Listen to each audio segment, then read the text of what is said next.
Alright, so I'm here with my wonderfully happy wife, Alyssa, and we're just going to go over real quick uh, the website that I've been putting together over the past semester, talking about Uruguay. So I've given her some time to look over it, and she's come up with a few questions that she has about it, and we'll go ahead and answer that, along with talk about some other things. Um, so what were the questions that you had? So one of the question was you talked about how level 1 is where the government mostly controls the country. Mm-hmm. So what are some of the other levels? Okay, yeah, so I remember where I was talking about that. So this comes from a lecture that we actually had in class by, I think I wrote his name down here, Thomas Friedman. And actually, if you go over here to my CMAPs tab, it's kind of, CMAPs are kind of just a way of putting down like my thoughts. So if you go to, this is his right here. So when I say it's a number one, globalization number one, basically that's like what I said, the government is basically the driving force behind globalization.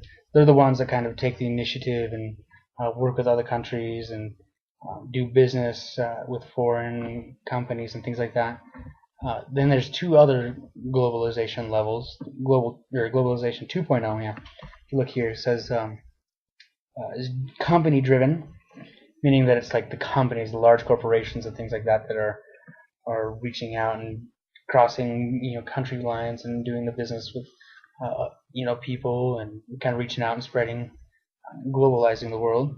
And then he talked about how we've kind of reached this globalization 3.0, which is individually driven. So like personal businesses and stuff. Yeah. So he points out that like four big contributors to this is like the personal computer, like we're using right here, right?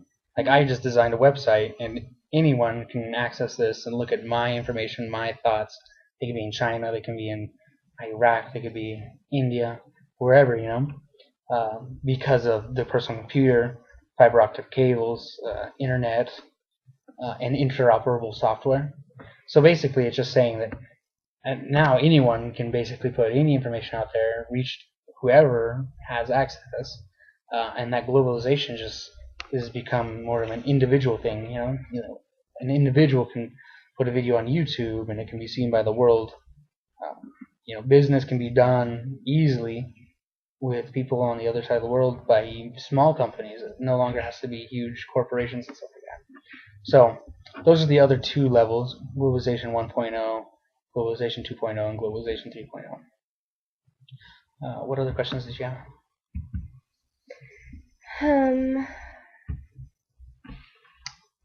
So why do you compare Uruguay to Cambodia in your website? Oh, on that one, the globalization slide thing, Mm-hmm. or not globalization, the developmental goal slides. Mm-hmm. Yeah, that's just who I was partnered with. It's not like Cambodia and Uruguay are really comparable. Just my partner that I was working with in class had to do was studying Cambodia, so we compared and kind of contrasted the different stages that they're at. And we'll actually kind of go through that slide and talk about some of the things a little bit later. Any other question? Um. So you talked about how their teachers barely have like more education than the students. Mm-hmm. So how would their education system even be effective if they're not knowing it, if they don't know anything? Right. Okay. Yeah. So that was on the poverty and education tab, I believe, where I talked about that.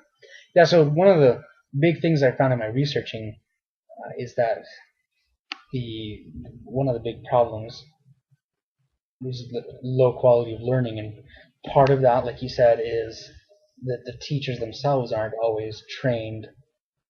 Here in the United States, to be a teacher, you've got to go on to at least your bachelor's level to even really be considered a teacher in college. So I understand your question. How do people who are not educated to that level even really teach. Obviously, someone with a high school level could teach elementary school or kindergarten, but I think the part of the problem with that low quality of education comes into play because of that. I wouldn't say that the system really does work necessarily with teachers with low training like that. That's why one of the solutions I came up with was to actually encourage students to be educated beyond high school by offering incentives to teachers who go to conferences and or who go on in schooling, little pay raises, things like that can go a long ways in encouraging them to better train themselves so that that quality of education can improve. Mhm.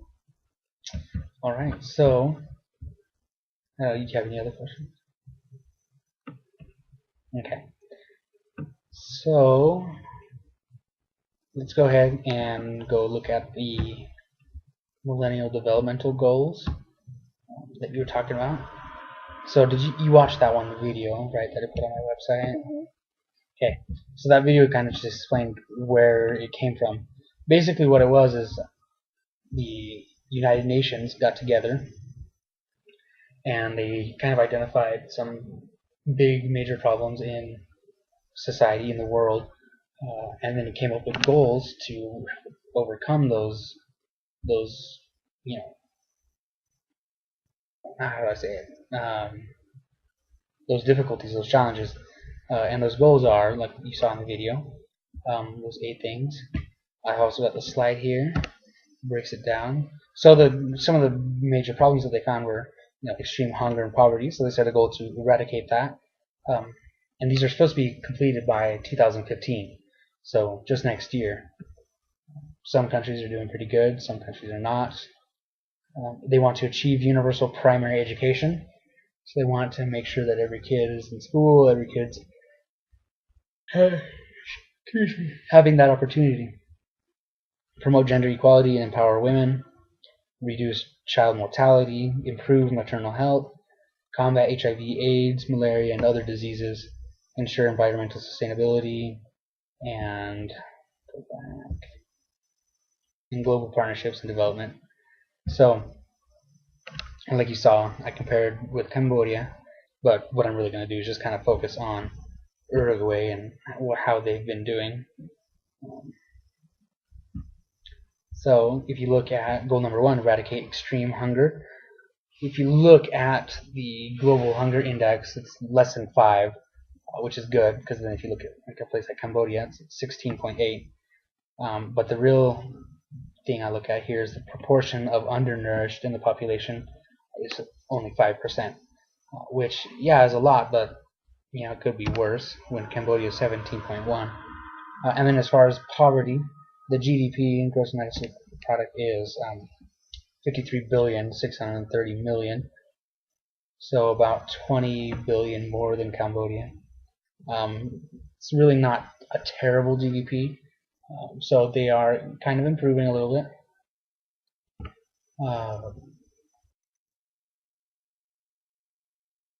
It's pretty possible that Uruguay accomplishes that goal, especially with the hunger one, because they've already got such a low percentage. Just making the camera bounce when I put my hand on the computer, I bet. Anyways, goal number 2, achieving a universal primary education. Doing pretty good. The quality of the education is not always the best, but literacy rates show in Uruguay that age 15 and over, 98.1% of people can read. So they're near 100% on literacy, which is pretty good.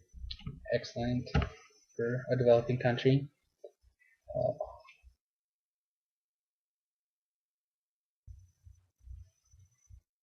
Let's see. Goal number 3, gender equality. This is kind of one of those ones where Uruguay could improve just because they are such a patriarchal kind of society. Their culture is very much man-dominated. Women have kind of taken on specific roles of mothers, housewives.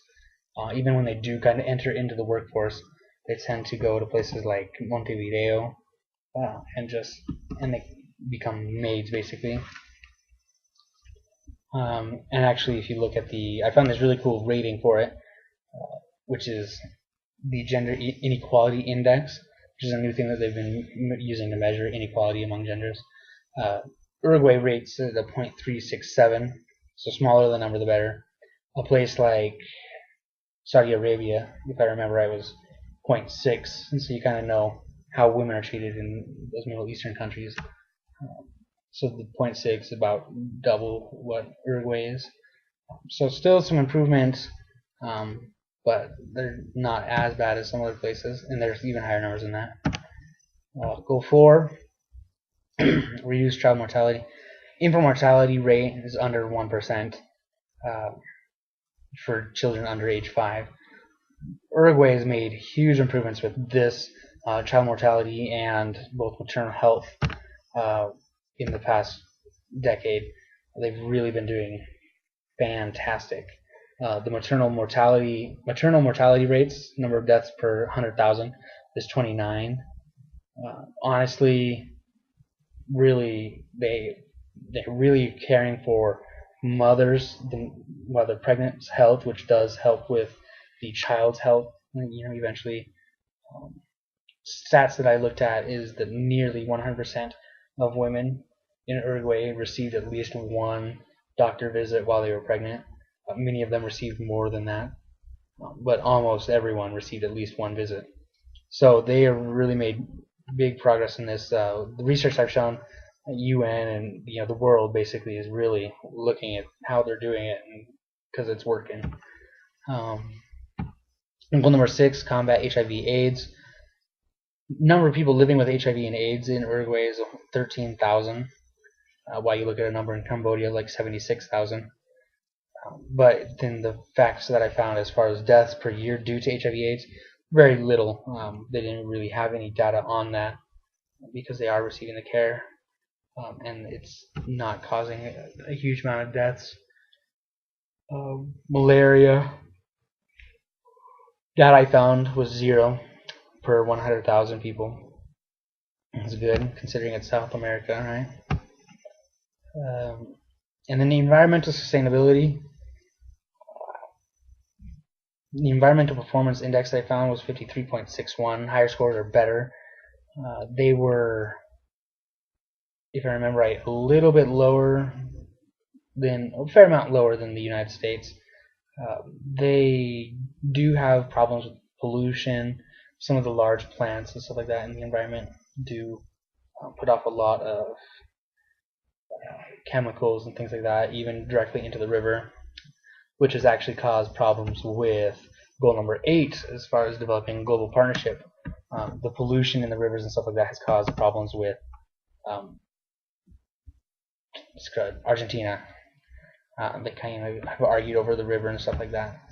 So as far as the goals, I think they're doing really good. They can accomplish some of them for sure by 2015. The goals, I think, are a good idea. It's a good idea to have those goals. I think with goals you really do work towards a point, and it gives you kind of a destination, which you then can, like on the mission they always talk about setting goals for the week. That's because it does kind of create a drive for people to do things. So these goals are great. I definitely think that there's more to it than just these 8 things, but I think these 8 things are a great point to start.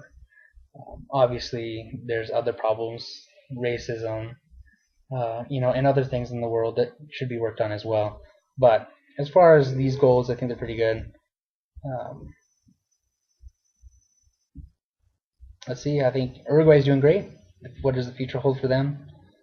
I think if they kind of keep on the same stretch, if their President Mujica continues doing what he's done, then I think they could really come along in the developmental stage and do pretty good things. Any other questions? Okay.